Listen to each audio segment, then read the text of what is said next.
Resultant vector के बारे में, r is equal to under root P square plus Q square plus 2p की cos theta, और इसकी जो डायरेक्शन है दिशा ज्ञात करनी तो tan alpha is equal to q sin theta upon p plus q cos theta. ये दो फॉर्मूले हैं और इन्हीं पर बेस्ड अभी सारे इसके जो न्यूमेरिकल पोर्शन है, कल हमने इसको सिंप्लीफाई किया था, प्रूफ किया था कैसे इसको प्रूफ किया जाता है।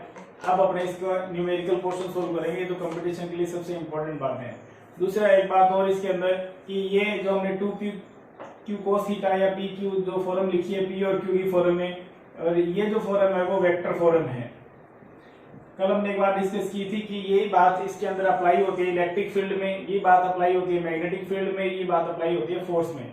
फोर्स और वेक्टर जो है वो 11th का पोर्शन दिया है और इलेक्ट्रिक फील्ड और मैग्नेटिक फील्ड जो है वो 12th के पार्ट में। तो इसके बाद में जब भी हम जब फोर्स के इसके जो न्यूमेरिकल आते हैं फोर्स की फॉर्म में ज्यादा आते हैं, तो अंडरस्टूड है जब फोर्स की फॉर्म में अगर आप इसे लिखें तो आप इसे ऐसे लिख सकते हैं, F is equal to under root F1 square plus F2 square plus 2F1 F2 cos of theta under root. और इसी तरह से ये tan alpha is equal to, यहाँ Q क्या है सेकंड वेक्टर है, P क्या है फर्स्ट वेक्टर है, तो यहाँ F1 जो है फर्स्ट फोर्स हो जाएगा, F2 सेकंड फोर्स हो जाएगा, यानी P को रिप्लेस कर देंगे F1 से और Q को रिप्लेस कर देंगे F2 से। तो यहाँ पर इसका फॉर्मूला बढ़ जाएगा F2 sin theta upon F1 plus F2 cos theta. ये बात जब इलेक्ट्रिक फील्ड ई फॉर्म में आएगी तो इसको ई की फॉर्म में शो कर देंगे, ये बात जब मैग्नेटिक फील्ड ई फॉर्म में आएगी तो इसको बी से शो कर देंगे, जब मैग्नेटिक मूवमेंट ई फॉर्म में आएगी तो इसको कैपिटल एम से शो कर देंगे।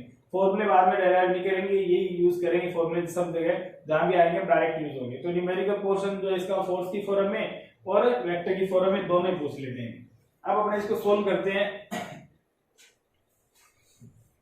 इससे रिलेटेड कुछ न्यूमेरिकल्स, कुछ हमने स्पेशल केसेस इसके बारे में डिस्कस कर लिए थे कि अगर पैरेलल दे दिया हो, एंटी पैरेलल दे दिया हो, पैरेलल है तो इसका मतलब थीटा 0 डिग्री है, समांतर है तो 0 डिग्री है तो cos 0 की वैल्यू 1, तो p square plus q square plus 2pq, तो ये हो जाएगा p प्लस q का whole square, then r is equal to p plus q, और tan alpha is equal to q sin theta upon p plus q cos theta.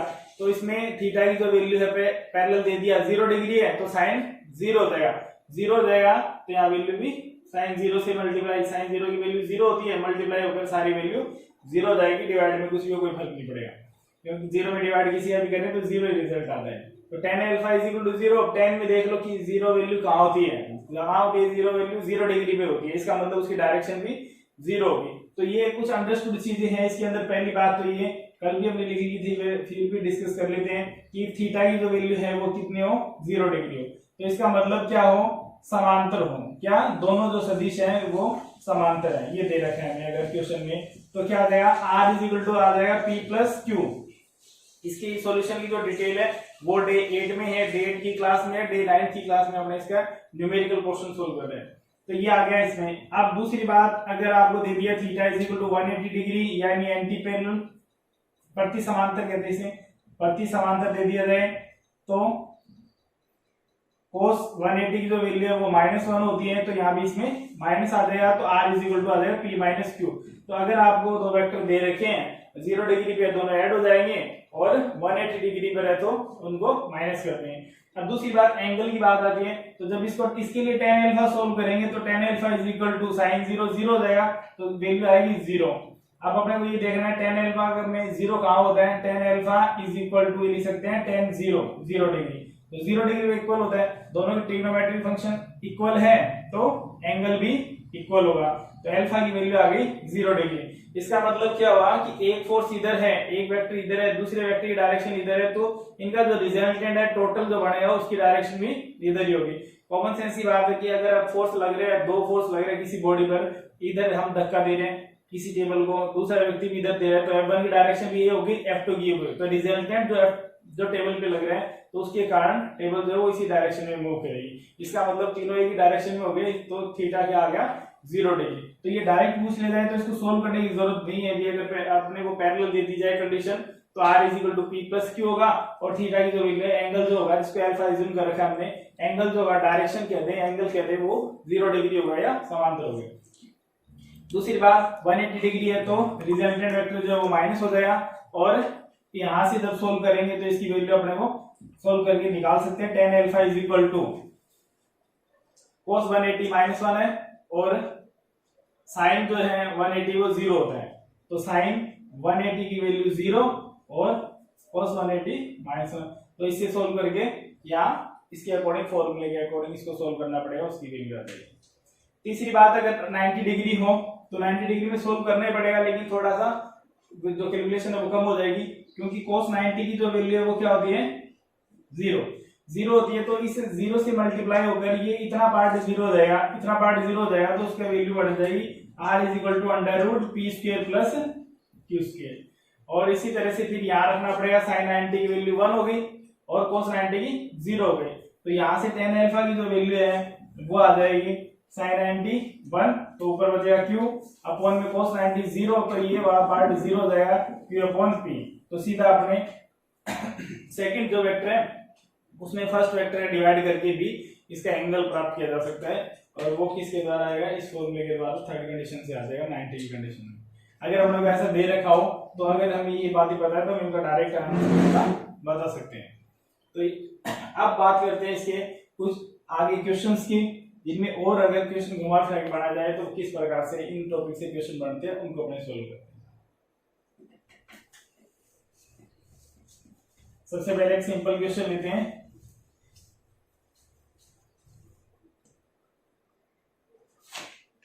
Question अपने पास, एक कण पर 3 न्यूटन, क्वेश्चन में लिख देता हूं और फिर हम इसको सोल्व करेंगे। क्वेश्चन नंबर 1, एक कण पर 3 न्यूटन व 4 न्यूटन, एक कण पर 3 न्यूटन व 4 न्यूटन बल परस्पर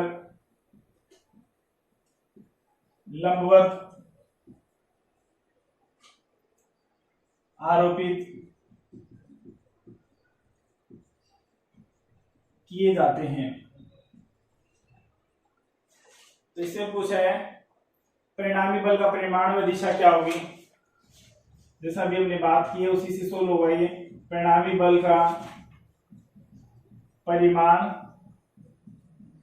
एवं दिशा क्या होगी।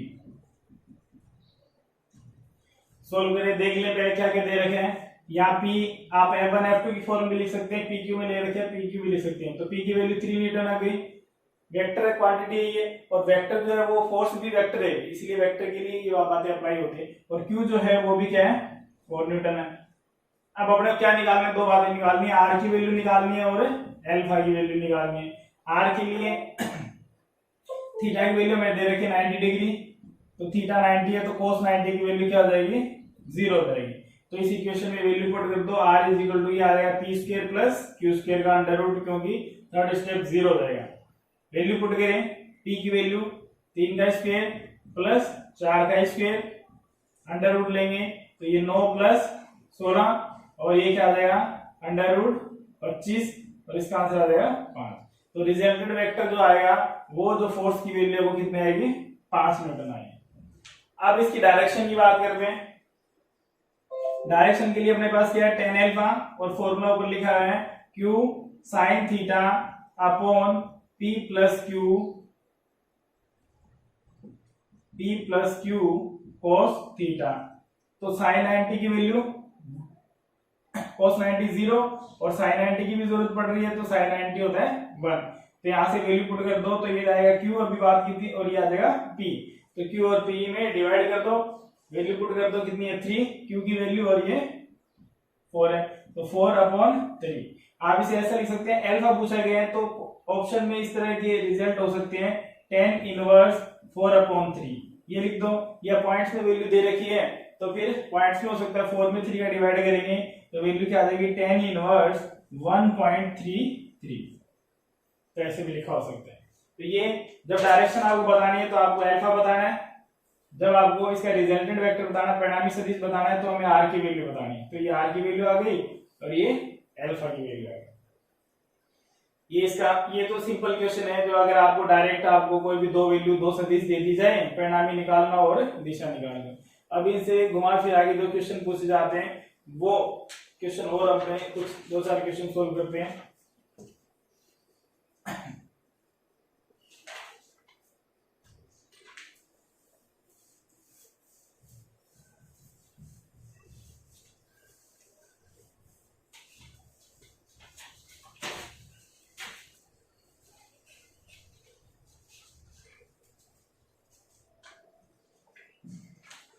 क्वेश्चन नंबर 2,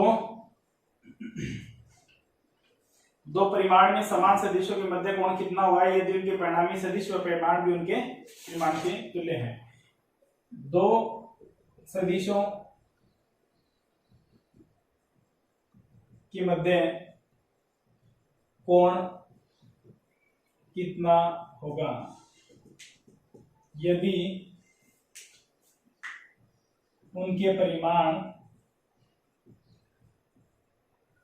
बराबर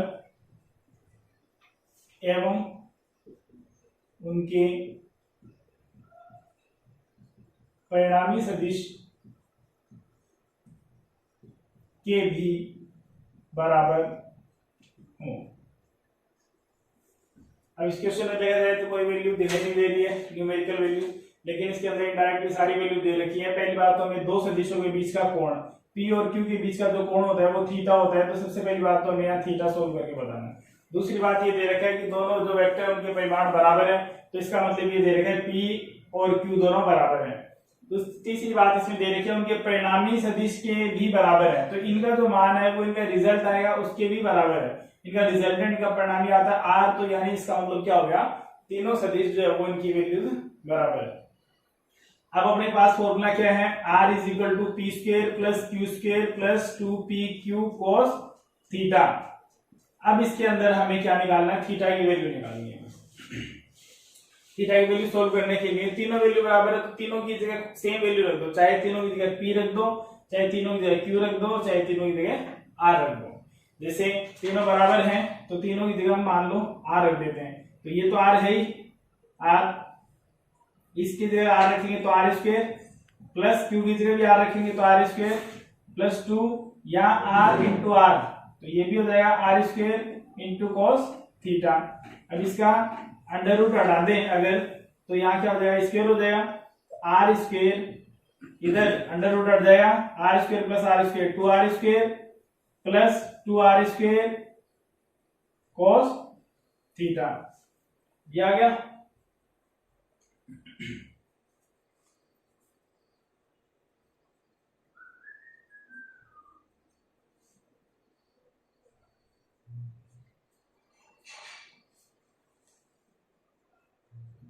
अब इसको सोल्व कर लें, दोनों में से कॉमन आ रहा है, 2r स्क्वायर कॉमन आ रहा है, तो 2r स्क्वायर को कॉमन लें।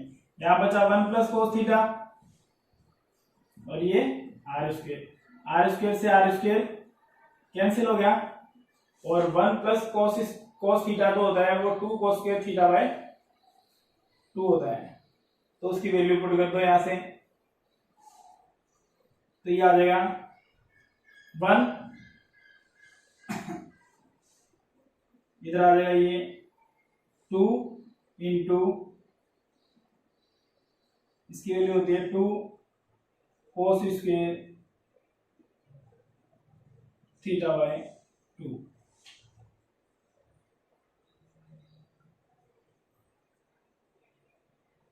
तो यहां से ये वैल्यू आ जाएगी, मल्टीप्लाई करते से 4 हो जाएगा, 4 इधर आ जाएगा, 1/4 is equal to cos square theta by 2, और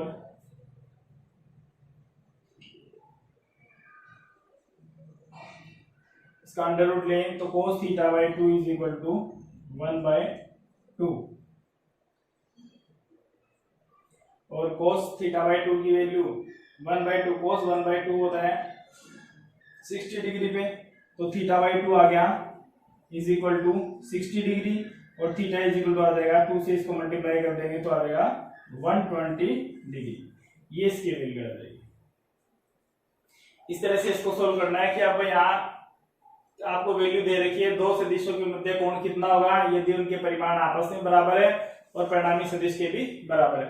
तो जैसे हमें दिया गया वैसे हम उसको यूज कर ले, पुट कर दें, और फिर उसी के अनुसार कैलकुलेशन जो है वो कर लिया। अपने को दे दिया P और Q और R तीनों बराबर है, तो तीनों बराबर है तो तीनों की जगह सेम वैल्यू पुट करनी है, कोई भी पुट कर देगा। तो यहाँ R एज इट इज है, P की जगह भी R पुट कर दिया, Q की जगह भी R पुट कर दिया, PQ की जगह भी R पुट कर दिया, तो R स्क्वायर हो गया। सोल्व कर लिए, 2r square plus 2r square cos theta, यहाँ से 2r स्क्वायर कॉमन आ गया तो 1 प्लस कोस थीटा, ये एक फॉर्मूला होता है, मैथमेटिक्स थोड़ी सी यूज कर रहे हैं, इसके अंदर ट्रिग्नोमेट्रिकल फॉर्मूला है कि 1 प्लस कोस थीटा जो है वो 2 कोस स्क्वायर थीटा बाई 2 होता है।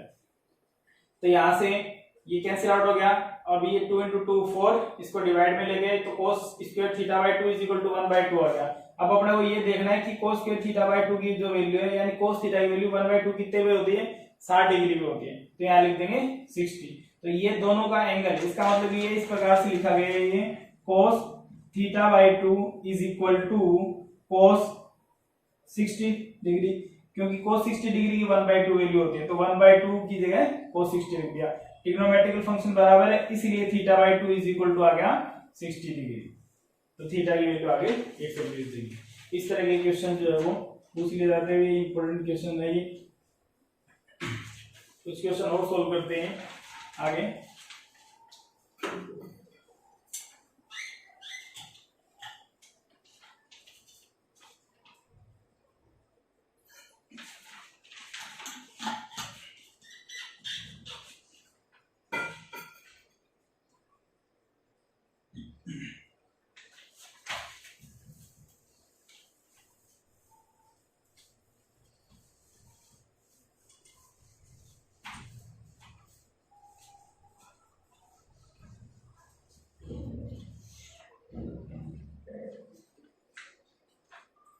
इसके बाद है question number 3।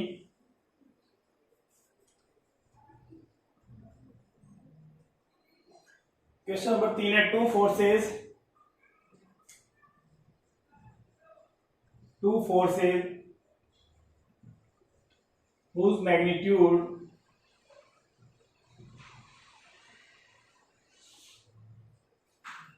are in the ratio of magnitudes are in the ratio of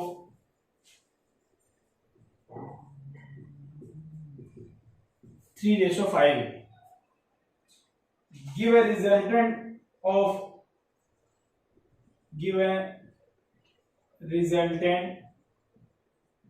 of 35 Newton. आगे क्वेश्चन कहा गया if the angle of inclination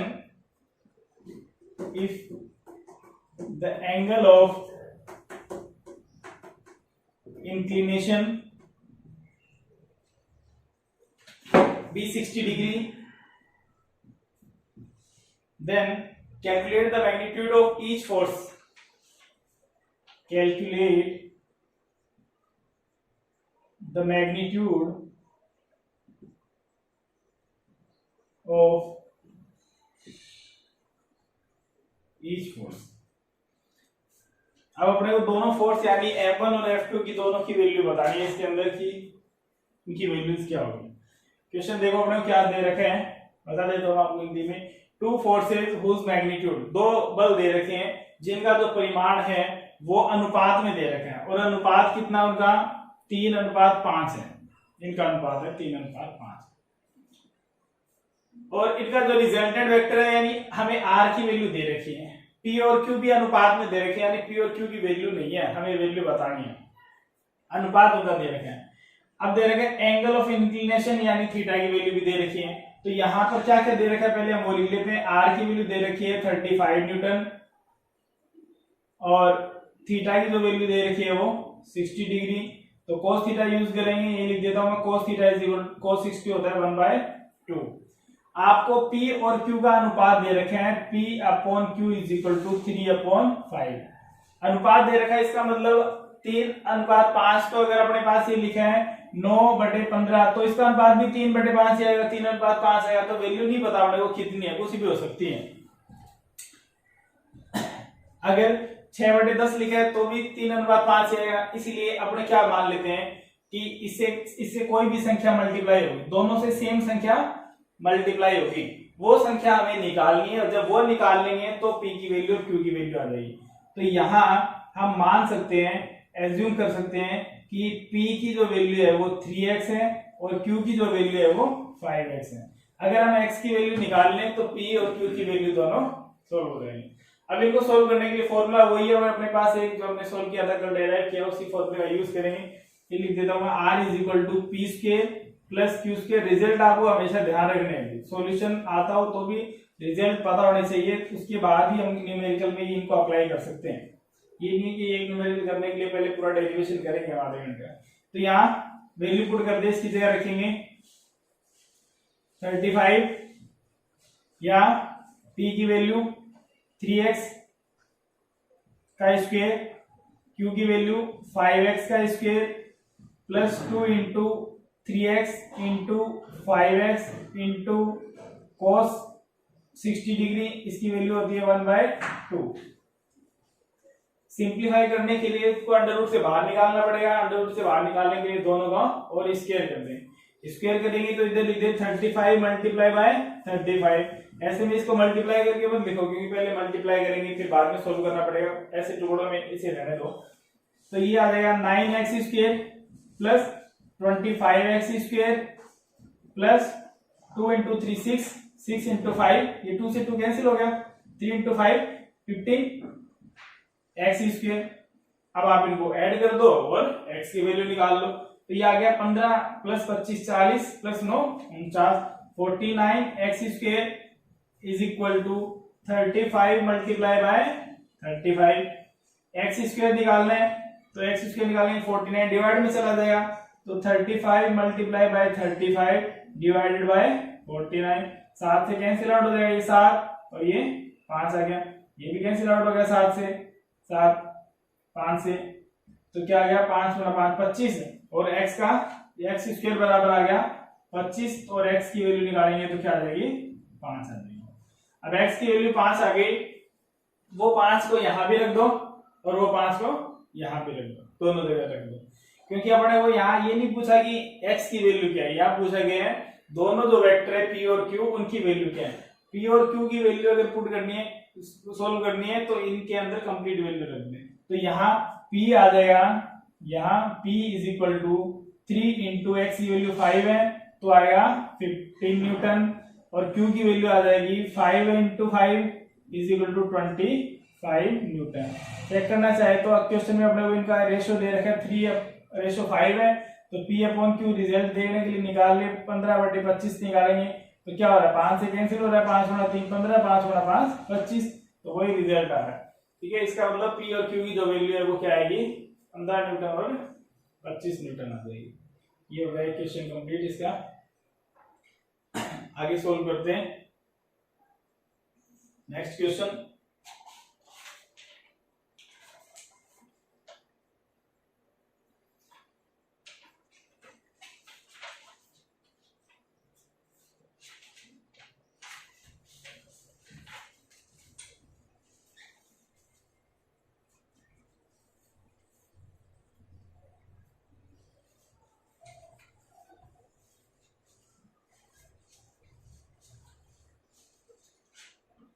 अगला क्वेश्चन है question number 4। Two forces equal to P and 2P, two forces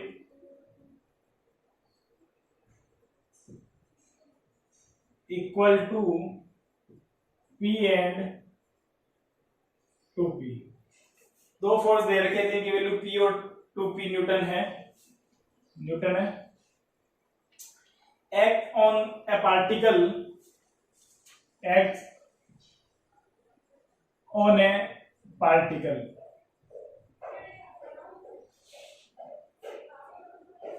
if the first be doubled and the second be increased by 20 Newton. Condition apply कर रखी इसमें, if first be doubled and second be increased by 20 Newton, increased by 20 Newton. The direction of resultant is no change, find the value of P। The direction of resultant no change, then find the value of P, ये अपना इसमें solve करना है P की value.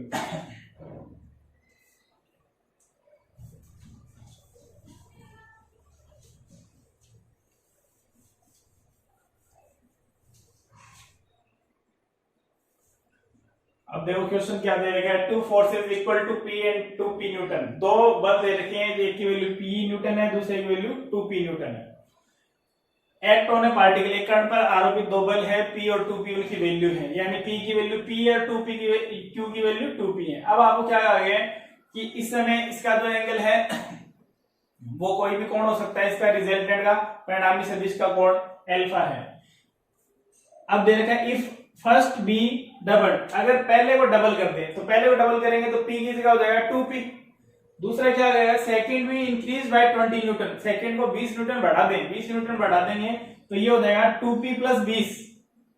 Second की value 2P है तो इसको कर देंगे 2P plus 20। The direction of the resultant in no change, यानी सेकंड कंडीशन जो हो गई उसमें भी डायरेक्शन में कोई चेंज नहीं हो रहा। तो फिर अपने क्या बताना है, अपने को वैल्यू बतानी है P की, तो वैल्यू P की जो वैल्यू है वो क्या होगी। अब अपने को एक बात तो ये कि यहाँ पर दोनों में एक चीज कॉमन है कि डायरेक्शन चेंज नहीं हो रही है, इसका मतलब अल्फा दोनों में अल्फा ही रहेगा। पहले केस में भी अल्फा है, सेकंड केस में भी अल्फा है, तो tan अल्फा पहली इक्वेशन भी tan अल्फा के इक्वल रहेगी, सेकंड इक्वेशन भी tan अल्फा के इक्वल रहेगी, तो दोनों को हम आपस में इक्वल कर देंगे, उससे सोल्व हमें करना पड़ेगा। तो पहले तो क्वेश्चन देखिए, ये पता चलना चाहिए कि आपके पास यहाँ कितने केस है, दो केस है, एक केस फर्स्ट है और दूसरा है केस सेकंड। फर्स्ट केस में आपको क्या दे रखे हैं कि P की वैल्यू P है और Q की वैल्यू 2P है, ठीक है। तो डायरेक्शन से रिलेटेड है क्वेश्चन, क्या आ गया कि डायरेक्शन चेंज नहीं हो रही है, तो इसका मतलब सोल्व भी किससे करना पड़ेगा, डायरेक्शन से, दिशा से। और दिशा का फॉर्मूला क्या है, tan alpha is equal to Q sin theta upon P plus Q cos theta, ये है। अब अपने P और Q की वैल्यू पुट कर दो यहाँ। tan अल्फा तो ऐसा कैसे रहेगा, P की जगह पुट कर दें, P की जगह P और Q की जगह आ जाएगा 2P, तो ये आ जाएगा 2P sin theta divided bye P plus Q की जगह रख देंगे 2P cos theta. Second case के अंदर क्या हो रहा है कि सेकंड में केस सेकंड में इसमें कुछ चेंज किया गया है कि फर्स्ट को तो डबल कर दिया, फर्स्ट P था तो उसको 2P कर दिया, तो यहाँ P तो हो गया 2P के इक्वल और Q हो गया उसमें ऐड कर रहे हैं, इंक्रीज बाय बढ़ाया जा रहा है, वृद्धि कर रहे हैं 20 न्यूटन की, तो उसकी वैल्यू Q की वैल्यू आ जाएगी 2P प्लस 20। 2P था पहले वैल्यू, अब 2P में ऐड कर दिया 20, इसको डबल कर रहे हैं, दुगुना कर रहे हैं, दुगुना मतलब 2 से गुना, तो इसको कर दिया 2 से गुना। अब रिजल्टेंट में अभी भी कोई भी चेंज नहीं हो रहा उसके डायरेक्शन में, तो अभी भी tan अल्फा ही रहेगा, तो tan alpha is equal to value put करें वही Q sin थीटा, दोबारा फॉर्मूला लिखने की जरूरत नहीं, ये फॉर्मूला है, Q की वैल्यू रख दें, Q की वैल्यू क्या है 2P प्लस 20 और मल्टीप्लाई क्या है sin थीटा, ऐसे कैसे आ जाएगा upon P plus Q cos theta, P की जगह क्या रखेंगे 2P, ये 2P आ गया, और Q की जगह ये रखेंगे 2P प्लस 20 और मल्टीप्लाई बाय cos थीटा। ये आ गई इक्वेशन सेकंड और ये आ गई इक्वेशन फर्स्ट। अब दोनों से देखें तो फर्स्ट और सेकंड जो इक्वेशन है वो दोनों क्या एक दूसरे के बराबर है, क्योंकि इसमें भी LHS में tan अल्फा है, इसके LHS में भी tan अल्फा है, दोनों इक्वल है, तो दोनों की RHS भी क्या होगी इक्वल होगी, तो दोनों की RHS को इक्वल कर दें by equation first and second, दोनों पुट करें तो वैल्यू क्या आ जाएगी 2P plus 20 sine theta divided by 2P plus 20 cos theta is equal to 2P sine theta upon P plus 2P cos theta. अब देखो यहां से डायरेक्ट देखें तो cos मल्टीप्लाई करके ये बहुत टिपिकल कैलकुलेशन हो जाएगी। इसको थोड़ा इजी करने के लिए अब दोनों के जो अनुपात है वो बराबर है, इन दोनों का अनुपात इन दोनों के अनुपात के बराबर है। तो यहाँ एक प्रॉपर्टी यूज कर रहे हैं हम, a upon B is equal to है सी अपॉन डी, यानी इन दो संख्याओं का अनुपात इन दो संख्याओं के अनुपात के बराबर है। तो अगर इसमें से ये संख्या इसमें ऐड कर दें, ये इसमें ऐड कर दें, तो भी इनके अनुपात में कोई फर्क नहीं पड़ेगा, वो की वो रहेगी। फॉर एग्जाम्पल जैसे आपको ये दे दें 3/6 ये बराबर है 1/2 के, इनका अनुपात बराबर है। अब अगर इनके अंदर ऐड कर दें तो भी इनमें कोई चेंज नहीं होगा, ऐड करें इसको 3 + 1 कर दें और इसको इसमें ऐड कर दें 6 + 2 कर दें तो 4/8, अभी भी अनुपात वही आ रहा है 1/2। इसी तरह माइनस कर दें तो भी कोई चेंज नहीं आएगा, इसमें माइनस कर दें तो 3 - 1/6 - 2 तो कितना हो गया 2/4, तो भी रिजल्ट कितना आया 1/2। यानी अगर दो नोमिनेटर में से नोमिनेटर और डिनोमिनेटर में से डिनोमिनेटर माइनस प्लस कर दिया जाए तो कोई फर्क नहीं पड़ता है। ऐसा यूज कब करते हैं जब काफी कॉम्प्लिकेटेड सिचुएशन आ जाए और सिमिलरिटी दिखाई दे, ऐसा कुछ कैंसिल आउट हो सकता है। ऐड करेंगे तो जुड़ जाएगा, ठीक है, लेकिन माइनस करेंगे तो देखो 2p sin थीटा इसमें भी आ रहा है, इसमें भी 2p और इस sin थीटा मल्टीप्लाई होगा तो ये कैंसिल आउट हो जाएगा, इसलिए हम इसके अंदर ये कर सकते हैं। तो अनुपात इसका चेंज नहीं होगा, तो ये वैल्यू तो यहाँ की यहीं रहेंगी, लेकिन इसके साथ ये माइनस भी कर देंगे। तो यहाँ ये प्रॉपर्टी हम इसमें यूज कर रहे हैं, तो इसको क्या लिख सकते हैं a - c upon b - d। तो इन तीनों का जो अनुपात है इसका अनुपात जितना था उतना इसका रहेगा और उतना ही इसका रहेगा, इसमें भी कोई चेंज नहीं होगा। अब इसको सोल्व कर लेते हैं, इसका अंदर इसका मल्टीप्लाई कर दें, ये लिख दें 2p + 20 ऐसा कैसे लिख लो चाहे इंटू साइन थीटा और इसको माइनस ले आओ इधर -2p sin theta divided bye इसमें 2p + 20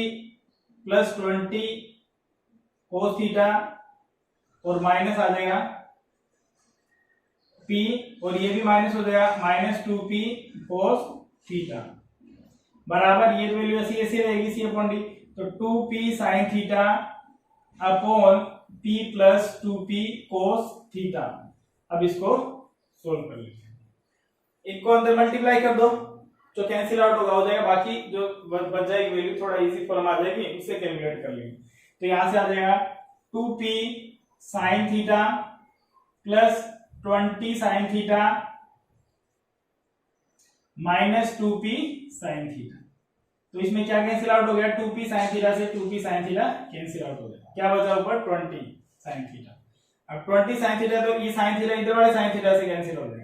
अब इसको सोल्व करते हैं, आगे नीचे देखते हैं क्या वैल्यू बचती है। 2p प्लस cos थीटा से मल्टीप्लाई करेंगे 2p cos थीटा प्लस 20 से मल्टीप्लाई करेंगे 20 cos थीटा माइनस ऐसा कैसा है p - 2p cos थीटा। इसमें 2p cos theta cancel out हो रहा है, 2p में से p माइनस जाएगा p बचेगा और यहां ये वैल्यू आ जाएगी as it is 2p sin theta upon p + 2p cos theta. अब इसको सिंप्लीफाई कर लेते हैं थोड़ा सा और, या आगे लिख दें इसे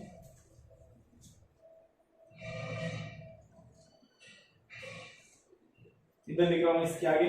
तो 20 sin theta as it is divided by 2p में से p माइनस होगा तो p बचेगा, p प्लस ये 20 cos theta is equal to ये आएगा 2p sin theta upon p + 2p cos theta. तो p + 2p cos थीटा इधर भी है कैंसिल आउट हो गया, sin थीटा इधर भी है sin थीटा इधर भी है, तो आ गया 20 = 2p देन p = 20/2 और = 10 न्यूटन। तो यानी इसका जो रिजल्ट आएगा वो आएगा 10 न्यूटन। तो हमें करना क्या है, ये हमें क्वेश्चन को अगर थोड़ा ध्यान से देखेंगे तो हमें पता चल जाएगा कि हमें क्वेश्चन की शुरुआत कहां से करनी है। फॉर एग्जांपल दोबारा अपने इसकी बात कर लें, क्वेश्चन के अंदर दे दिया situation they the p and 2p दे दिया, रिजल्टेड की बात हो रही है तो इसका मतलब रिजल्टेड वेक्टर वाले फॉर्मूले यूज होंगे। दूसरी बात, इसके अंदर कंडीशन दे रखी है पहले p और 2p है, बाद में चेंज हो रहा है, p को तो डबल कर रहे हैं और 2p को इंक्रीज कर रहे हैं विद 20 न्यूटन। तो इसका मतलब केस 2 है, इसके अंदर 2 सिचुएशन दे रखी है तो 2 सिचुएशन यूज होगी। तीसरी बात, इसके अंदर एक चीज कॉमन दे रखी है कि डायरेक्शन में कोई चेंज नहीं हो रहा, इसका मतलब फॉर्मूला डायरेक्शन वाला ही यूज होगा। चेंज नहीं हो रहा तो दोनों इक्वेशन इक्वल हो जाएगी। अब आपको कैलकुलेशन देखना है कि हम इसको कैसे इजी बना सकते हैं। कैसे इजी बना सकते हैं, उसके लिए अगर सिमिलरिटी दिखाई दे तो हम इस तरह की प्रॉपर्टी यूज कर सकते हैं, A/B is equal to C/D। अगर अनुपात बराबर है तो उनके माइनस या प्लस करेंगे तो भी उनके अनुपात में कोई अंतर नहीं आएगा, इससे थोड़ा इजी हो जाएगा। तो कैलकुलेशन ज्यादा कुछ भी नहीं, कॉमन कैलकुलेशन भी इसको इधर लाके माइनस कर दिया, सारी वैल्यूज कैंसिल आउट हो गई और इजी फॉर्म आ गई। उसमें से भी जो नई फॉर्म बची है उसमें से भी डिनोमिनेटर कंप्लीटली कैंसिल आउट हो गया, sin थीटा से, और रिजल्ट आ गया 20 इज इक्वल टू 2p। तो p की वैल्यू आ गई 20/2। इस तरह से इसको सिंपलीफाई कर सकते हैं।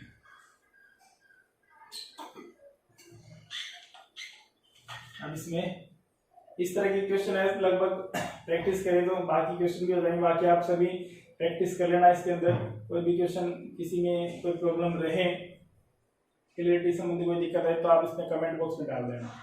और ये क्लास आपको कैसी लगती है ये जरूर आप कमेंट बॉक्स में लिखना, ताकि पता रहे हमें कि जो हम करवा रहे हैं वो आपको समझ में आ भी रहा है या नहीं आ रहा है, तो इम्प्रूव कर दिया जाएगा।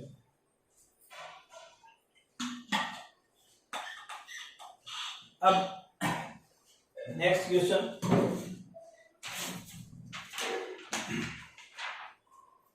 है the sum of the magnitudes of two forces acting at a point is 80 Newton and the magnitude of their resultant is 12 Newton.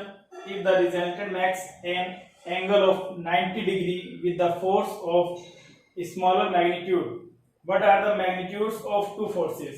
इसको लिख लेते हैं अपने, फिर मैं आपको इसको समझा देता हूँ कि क्वेश्चन है क्या और अपने को सोल्व क्या करना है, फिर अपने इसको सोल्व करेंगे।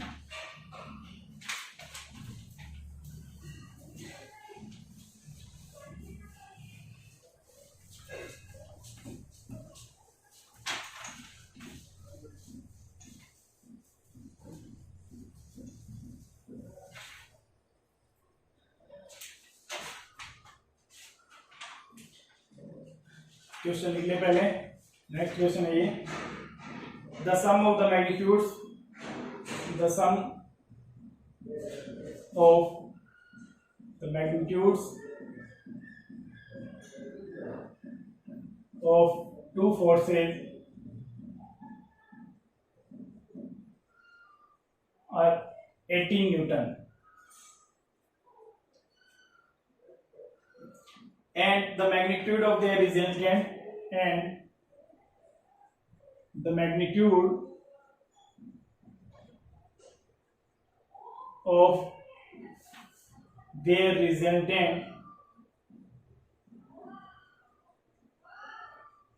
is 12 Newton. If the resultant makes an angle of 90 degree, angle दे रखा है, if the resultant makes angle 90 degree with the force of smaller magnitude, एक बात और देखिए इसमें, 90 degree with the force of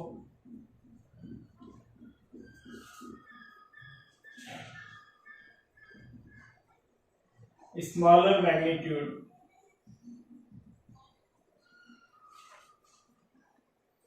then what are the magnitudes of two forces? Then what are the magnitudes of two forces? पहले तो question देख ले क्या है, फिर हम इसको सोल्व करेंगे आगे। हिंदी में बता देता हूँ, आप इसे लिखना चाहिए, लिख लेना हिंदी में भी ट्रांसलेट करके, शॉर्ट में लिख लेना आपसे कि क्या दे रखा है हमें। The sum of the magnitude of two forces, दो फोर्स अप्लाई हो रहे हैं किसी भी पार्टिकल पे, दो बल लग रहे हैं, उनका जो टोटल है वो 18 न्यूटन है। तो आपको दे दिया, सबसे पहली बात तो P प्लस Q की जो वैल्यू है वो दे दी कितनी, 18 न्यूटन, और उनका रिजल्टेंट 12 न्यूटन है, और R की वैल्यू दे दी 12 न्यूटन। फिर दे दिया the resultant makes an angle 90 degree, resultant जो एंगल बना रहा है वो 90 डिग्री है, और रिजल्टेंट जो एंगल बनाता है वो कौन सा बनाता है, अल्फा बनाता है। ये बात ध्यान रखना कि P ये वेक्टर है, ये Q वेक्टर है, इनके बीच में जो एंगल बनता है वो तो थीटा बनता है। ये रिजल्टेंट अपने यहां से लेते हैं, ये रिजल्टेंट, और रिजल्टेंट जो एंगल बना रहा है वो हमेशा P के साथ बनता है, और वो एंगल बनता है अल्फा। तो आपको एक बात तो ये दे दी कि एंगल जो है वो अल्फा की वैल्यू कितनी है, 90 डिग्री है। दूसरी बात इसके अंदर ये दे रखी है, ये किसके साथ एंगल बना रहे हैं, P के साथ, स्मॉलर के साथ। स्मॉलर है, स्मॉलर कौन सा है, P है, तो P के साथ एंगल बना रहा है ये, एक बात तो ये। और आपको क्या दे रखा आगे, magnitude of the two forces, तो अपने को P की वैल्यू भी बतानी है और Q की वैल्यू भी, दोनों की वैल्यू बतानी है। तो एक की निकल जाएगी तो दूसरे की अपने आप ही सोल्व हो जाएगी। अब पहली बात तो इसके अंदर इसकी डायरेक्शन के बारे में दे रखे हैं, तो डायरेक्शन को भी अपने सोल्व कर सकते हैं। तो tan alpha is equal to क्या होता है, Q sin theta upon P plus Q cos theta. tan 90 की जो वैल्यू होती है, tan 90 उसकी वैल्यू होती है इंफिनिटी, अनंत, तो यहां रख देंगे अनंत। और ये Q sin theta as it is Q sin theta upon P plus Q cos theta. इसको सॉल्व करें तो अनंत को लिख सकते हैं कि 1/0, 1/0 जो है वो इंफिनिटी के इक्वल होता है। तो इसे इक्वेशन फॉर्म में लिखें तो इसे हम लिख सकते हैं 1/0, इसी में लिख देता हूं 1/0। तो 0 का इधर मल्टीप्लाई करेंगे, 1 का इधर मल्टीप्लाई करेंगे, तो ये 1 से मल्टीप्लाई होगा, तो P plus Q cos theta is equal to 0। एक बात तो ये आ गई। तो यहां से Q cos थीटा उसके अंदर आएगा अपने पास r की जो वैल्यू होती है वो √p² plus q² plus 2pq cos theta होती है, तो उसमें q cos थीटा आता है, उसकी जगह हम डायरेक्ट यहां से लिख सकते हैं कि यहां से क्या आएगा, -p आ जाएगा। अब अपने वापस फॉर्मूला अप्लाई करते हैं, r is equal to p² plus q² plus 2pq cos theta. अब यहाँ वैल्यू पुट करते जो जो हमें पता है। अब हमें देखो p की वैल्यू क्या है, p है, q की वैल्यू रखें तो यहां से रख सकते हैं, q की वैल्यू 18 माइनस p हो जाएगा, और इसकी वैल्यू अब इसका स्क्वायर कर दें, अंडर रूट को हटा दें, तो r² इज इक्वल टू आ गया p² plus q² plus 2p cos theta. Theta की वैल्यू नहीं है अपने पास, तो थीटा को अपने को यहां से रिप्लेस करना पड़ेगा।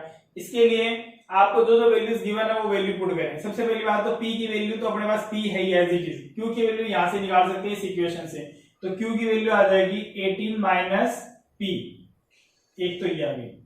दूसरा q cos थीटा इस इक्वेशन से ले सकते हैं, यहां लिख देता हूं, यहां से q cos theta is equal to आ जाएगा -p। अब ये दोनों वैल्यू पुट कर दो और फाइनल रिजल्ट आ जाएगा। तो r² इज इक्वल टू आ गया p² प्लस इसको लिख देंगे 18 माइनस p उसका square plus 2p as it is, और q cos थीटा की जगह क्या रखेंगे, -p, तो ये आ गया -p। इसे सिंप्लीफाई कर लें तो ये आ जाएगा r² is equal to p² plus ये a माइनस बी का होल स्क्वायर है, तो a² plus b² minus 2ab इस फॉर्म बढ़ जाएगी, और ये फॉर्म अपने सोल्व करते हैं। 18 का स्क्वायर करेंगे तो 324, p का स्क्वायर करेंगे तो प्लस p² माइनस 2p, तो 2 को 18 से गुणा करेंगे 36, और p तो -36p ये आ जाएगा, और इधर देखें तो ये आ जाएगा माइनस का 2p², ये आ जाएगा। और r की वैल्यू भी दे रखी है, भी अपने को r की वैल्यू दे रखी है, तो r की वैल्यू रख दें यहाँ, r की वैल्यू है 12, तो 12 का स्क्वायर कर दें, 12 का स्क्वायर करेंगे तो 144 ये हो गया। अब अपने पास देखो एक इक्वेशन है, एक इक्वेशन से एक वैल्यू निकाल सकते हैं, और इसमें एक ही वैल्यू अननोन बची है, वो है p, तो p की वैल्यू निकालनी। p की वैल्यू सोल्व करने के लिए देखो ये p² प्लस p², 2p², और ये माइनस का 2p² कैंसिल आउट हो गया।